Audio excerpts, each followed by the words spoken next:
Thank you, Speaker. Of all the things that bother people in Ryde, it is often those small surface level things that cause the most frustration.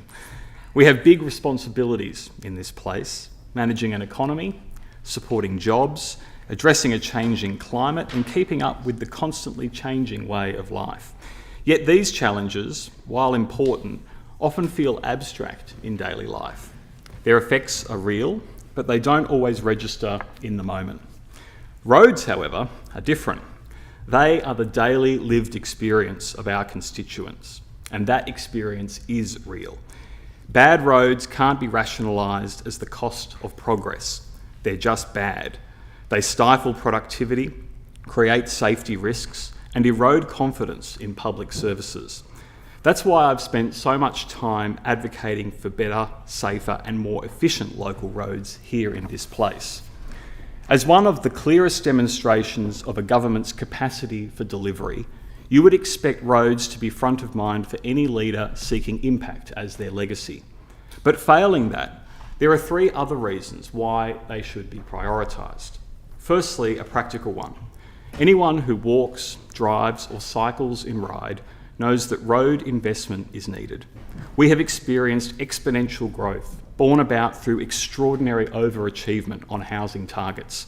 Today, there are tens of thousands of new homes in the planning pipeline, but no equivalent uplift in the investment and maintenance of the most basic services needed to move those people around. This is more than just a sustainability problem. It has and it will undermine the appeal of Ryde, thus undermining our achievements as deliverers of new housing supply. Second, an economic one. With Macquarie Park now the sixth largest GDP producing centre in Australia, on track for fourth by the end of the decade, we have a lot of employment-oriented traffic, pedestrian and public transport movements. The better the roads flow, the better the local economy prospers. Ignore the interrelationship between these things, and we may find it's a long way to developing another Macquarie Park anywhere else in Sydney. And third, a moral one. Politics is to navigate the waters of progress, and most of the time, our citizens follow us on that journey. Occasionally they protest, but by and large they are open-minded, aspirational, and willing to embrace a better future. Yet how can we take them on that journey if the very service they rely upon daily is not up to standard? How can we ask them to trust us with the complex if we cannot demonstrate capacity on the simple? That's what roads represent, a simple yet incredibly important service in practice, tool in progress, and symbol of trust, competence and delivery. In recent months, Ryde has been successful in elevating a number of local traffic black spots to a point where real tangible resources are starting to flow.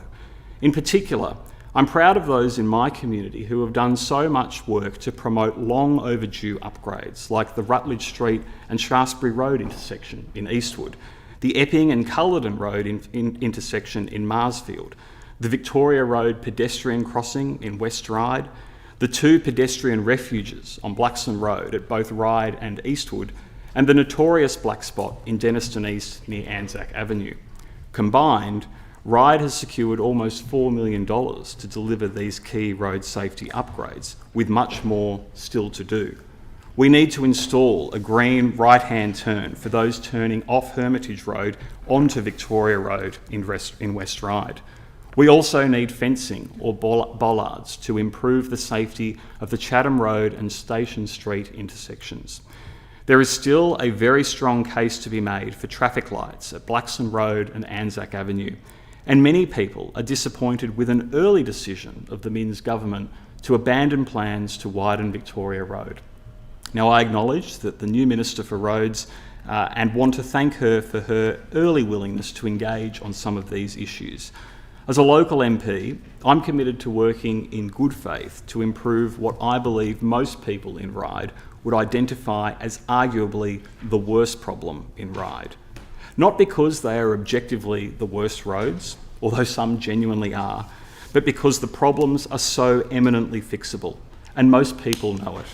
It is a matter of prioritisation, and through this contribution, I hope to see these problems further prioritised and ultimately addressed. I thank the member.